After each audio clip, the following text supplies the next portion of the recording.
శ్రీదేవి భాగవతము.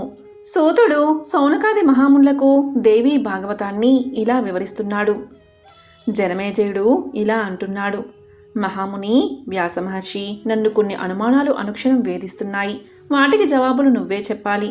సాక్షాత్తు విష్ణుమూర్తంతవాడిని కొడుకుగా పొందిన దేవకీ వసుదేవులు కంసుడి కారాగారంలో బందీగా ఉండడమేమిటి? వాళ్ళు చేసిన నేరమేమిటి? వాళ్ళు కన్నా ఇతర కుమారులు 6 ఎవరు? యదురాజు వంశంలో పుట్టిన కంసుడు శిశుహత్యా పాపం పోసుకోవడమేమిటి? అతను చంపబూనినప్పుడు ఆకాశానికి ఎగిరి 8 చేతులతో కనిపించిన కన్య ఎవరు? పరమాత్ముడైన కృష్ణుడు చెరసాల్లో పుట్టడమేమిటి? అక్కడి నుంచి గోకులం చేరడమేమిటి? తల్లిదండ్రుల్ని చెరసాల నుంచి తప్పించలేకపోయాడా? కృష్ణుడు అంతమంది ఆడాలతో కాపురం ఎందుకు చేశాడు? ఏ అవతారంలోనూ లేని అద్భుతాలు కృష్ణావతారంలోనే ఎందుకు చేశాడు? సనాతులైన నరనారాయణులు తపస్సు చేయడమేమిటి? దేహబంధనం నుంచి విముక్తి కోసం తపస్సు చేసి అది సిద్ధించాక మళ్ళా కృష్ణార్జులైన దేహబంధవాన్ని ఎందుకు కోరుకున్నారు? యాదవ కుల నాశనానికి బ్రాహ్మణ శాపం కారణమని విన్నాను. గాంధారి కూడా శాపం పెట్టింది అంటున్నారు. అయితే ఆ కుల నాశనం దేనివల్ల సంభవించింది? కృష్ణుడు కొడుకైన ప్రద్యుమ్నుణ్ణి పురుటి గదిలోంచే సంబరాసురుడు ఎత్తుకుపోవడమేమిటి? దివ్య దృష్టితో ఆ మాత్రం తెలుసుకోలేకపోయాడా శ్రీకృష్ణుడు? ఆయన నిర్మాణాంతరం ఆయన భార్యల్ని దారి దోపిడీగాళ్ళు కొల్లగొట్టారట కదా, ఆయనకది ముందుగా తెలియదా?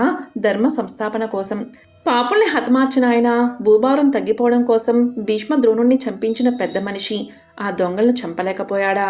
తాను దేవుడై ఉండి కూడా జరాసంధుడికి జడిసి మధురుని వదిలి ఏట్లో పలిద్వారకకి పారిపోవడమేమిటి?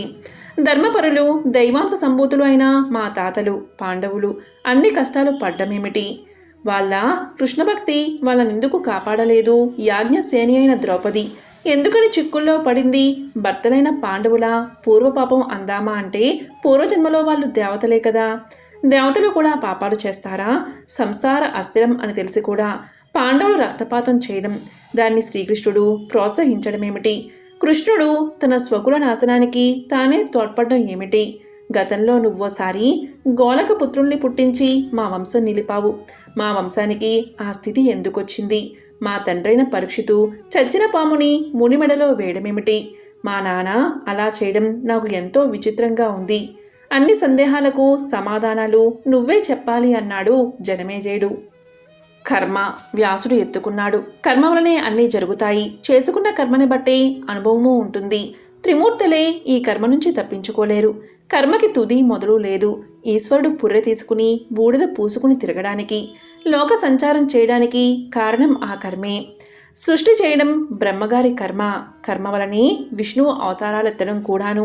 సృష్టిలోని చరాచరాలన్నీ కర్మనే అనుభవిస్తున్నాయి. సామాన్యులకు ఈ కర్మ సూక్ష్మం. గ్రహించడం చాలా గజిబిజిగా ఉంటుంది. రామావతారంలో దేవతలు కోతులై పుట్టినట్టే కృష్ణావతారంలో యాదవులై పుట్టారు. ధర్మరక్షణ కోసం ప్రతి యుగంలోనూ బ్రహ్మదేవుడి మాట మీద విష్ణు భగవానుడు ఆయన కర్మ కొద్దీ అవతారాలు ఎత్తుతూ ఉంటాడు. దుష్ట సంహారం చేస్తూ ఉంటాడు. పరమ పవిత్రమైన శ్రీకృష్ణ చరిత్ర చెబుతాను విను. ఆయన విష్ణువే. వసుదేవుడు కశ్యపుడి అంశతో పుట్టాడు. పూర్వజన్మ శాపం కారణంగా గోవృత్తి చేస్తూ ఉండేవాడు. కశ్యపముని భార్యలైన అదితి సురమలు వరుణి శాపం వల్ల భూలోకంలో రోహిణి దేవకులుగా అక్కా చెల్లులుగా పుట్టారు. ఆగాగు, ఆదిలోనే హంసపాదాలన్నట్టు కథ మొదలుపెట్టగానే తగులుకున్నాడు జనమేజయుడు. శాపం పొందేటంతటా తప్పేం చేశాడు కశ్యపముని? అసలు విష్ణుమూర్తి గర్భ నరకం భరిస్తూ మానవ యోనిలో ఎందుకు పుట్టాడు? భగవంతుడయ్యుండి ఎందుకు మనుషుల్లాగా అడ్డమైన బాధలు పడ్డాడు? అనగానే అదే చెబుతున్నా విను పునః ప్రారంభించాడు వ్యాసుడు. ఒకసారి కశ్యపముని యజ్ఞం నిమిత్తం వరుణుడి కామధేనువును ఎరువు తీసుకెళ్లాడు. యజ్ఞం అయిపోయింది కానీ ధేనువును తిరిగి ఇవ్వలేదు. వరుణుడు ఎన్నిసార్లు అడిగినా కశ్యపుడు ఆవును ఇవ్వలేకపోవడంతో వరుణుడు, భూలోకంలో పుట్టి గొడ్లు కాసుకో, నా ధేనువు లేక దాని 6 లేగలు అల్లాడిపోతున్నాయి.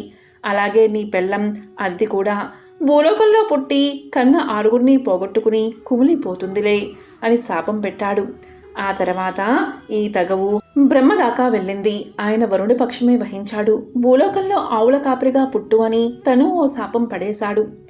కశ్యపముని మరో భార్య అయిన దితి ఇంకో సందర్భంలో మానవ జన్మ ఎత్తి ఏడుగురిని కని ఆరుగురిని చంపుకుని కుళ్ళి కుళ్ళి ఏడువని సవతైన అదితిని శపించింది. ఇట్నుంచి ఈ శాపం కలిసింది. అదేమిటి, అదితి దేవతల తల్లి కదా, దితి ఆమె అక్కా చెల్లెలే కదా, ఇద్దరూ కశ్యపుడి భార్యలే కదా, అలాంటప్పుడు దితికి అంత కష్టమేం వచ్చింది, అదితికి శాపం ఎందుకు పెట్టింది అని అడిగాడు జనమేజయుడు. ఎందుకంటే అదితికి మహావీర్యవంతుడైన దేవేంద్రుడు పుట్టాడు. తనకి కూడా అంతటి కొడుకును ప్రసాదించమని కశ్యప మునిని కోరింది దితి. అతను అంగీకరించాడు. దితి గర్భం ధరించింది. ఒట్టి పాలు మాత్రమే తాగుతూ కటిక నేలను పడుకుంటూ పదినిష్టతో ఉండేది దితి. ఆమె గర్భంలో ఇంద్రుడంటి సమానమైన వాడు పుడుతున్నాడని తెలిసి అదితి కంగారు పడిపోయింది. వెంటనే ఇంద్రుణ్ణి పిలిచి దితికి కొడుకు పుట్టకుండా చెయ్యమంది. ఒకవేళ పుట్టినా వెంటనే చచ్చిపోయేలా చేయమంది. సరే అన్నాడు దేవేంద్రుడు. సవతి తల్లి అయిన దితి వద్దకు వెళ్ళాడు. సామయంగా మాట్లాడాడు. వ్రతనిష్టలో ఉన్నావు కనుక నీకు సేవలు చేస్తాను అన్నాడు. మహా ఆనందపడిపోయింది దితి. దేవేంద్రుడు ఆమెకు పాదాలు ఒత్తసాగాడు. సుఖంగా ఉంది దితికి. మగత పుట్టింది. ఇంద్రుని నమ్మి కమ్మగా నిద్రపోయింది. అదే అదునుగా ఇంద్రుడు సూక్ష్మ రూపంతో ఆమె గర్భంలో ప్రవేశించాడు. గర్భస్థ శిశువును తన వజ్రాయుధంతో 7 ఖండాలుగా నరికేశాడు. శిశువు ఏడుస్తుంటే మారుదా మారుదా ఏడవకు ఏడవకు అంటూ ఆ 7 ముక్కల్ని ఒక్కోటి 7 ముక్కలుగా నరికాడు. మొత్తం 49 తుండలైపోయింది గర్భం. అంతటితో ఇంద్రుని తల్లి అయిన అదితి ఆనందించింది. దితి మేలుకుంది. జరిగింది తెలుసుకుంది. తనలాగే పుత్ర శోకంతో కారాగారంలో పడి ఏడవమని అదితిని శపించింది. కశ్యపముని దితిని ఓదార్చాడు. నీ గర్భం వృధా కాదు. ఎన్ని ముక్కలైనా నీ బిడ్డ చావడు. ఆ 49 ముక్కలు 49 మరుత్తులై దేవతలు అవుతారు. మహాబలవంతులై ఇంద్రుడితో సఖ్యతగా ఉంటారు.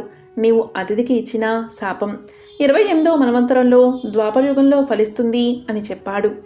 ఆ కర్మ పరిపాకానికి కశ్యపమునికి వరుణ శాపంతోడు కాగా ఆ అదితి కశ్యపులే దేవకి వసుదేవులుగా పుట్టారు అన్నాడు వ్యాసుడు. జనమేజయుడు ముక్కున వేలేసుకున్నాడు. ఔరా, అంతటి అమరేంద్రుడు కూడా అలాంటి నీచప్పనికి ఒడిగట్టాడంటే సాదాసీదా మనుషులు పాపాలు చేయకుండా ఎలా ఉండగలరు? కురుక్షేత్ర యుద్ధంలోనూ అంతే. మన వాళ్ళంతా ఎన్నో ధర్మ విరుద్ధమైన పనులు చేశారు. శ్రీకృష్ణుడు దగ్గరుండి మరీ ప్రోత్సహించాడు కూడాను. అంతా మోసం, దగాలా ఉంది. ధర్మానికి మొదటి పాదం సత్యం, 2వ పాదం పవిత్రత, 3వ పాదం దయ, 4వ పాదం దానమని చెబుతారు. చూడగా చూడగా ఆ లెక్కన ఎవరు ధర్మపరులు కాదని, అసలు ధర్మం అనేదే తెలియని వాళ్ళని అనిపిస్తుంది. విష్ణుమూర్తి ఒకసారి వామన రూపంలో వెళ్ళి బలిని దగా చేసి పాతాళానికి తొక్కేశాటగా. అలా మోసం చేశాడు కనుకని బలిచక్రవర్తికి ద్వారపాలకుడయ్యాడు విష్ణువు. త్రివిక్రముడైన ఆ మహాత్ముడు మరుగుజ్జు అయిపోయాడు. జనమేజయుడికి జవాబుగా వెతుక్కున్నాడు వ్యాసుడు. నువ్వు ఒక ద్వయీ భావాన్ని గమనించాలి. దేవతల్ని సృష్టించిన బ్రహ్మే రాక్షసుల్ని సృష్టించాడు. ఉభయులు స్వార్థపరులైనప్పుడు పరస్పర విరుద్ధంగా ప్రవర్తిస్తారు. జనమేజయ, అహంకారంలోంచి పుట్టింది ఈ సంసారం. ఇది రాగద్వేషాలు లేకుండా ఎలా ఉంటుంది చెప్పు? సత్యయుగంలోనూ ఇంతే. ఇక కలియుగంలో మరీ విపరీతంగా ఉంటాయి ఈ రాగద్వేషాలు అన్నాడు వ్యాసుడు. ఈ విధంగా దేవీ భాగవతాన్ని సూతుడు సౌనకాది మహామునులకు వివరిస్తున్నాడు. శ్రీదేవి భాగవతము. ఓం శ్రీ మాత్రే నమః.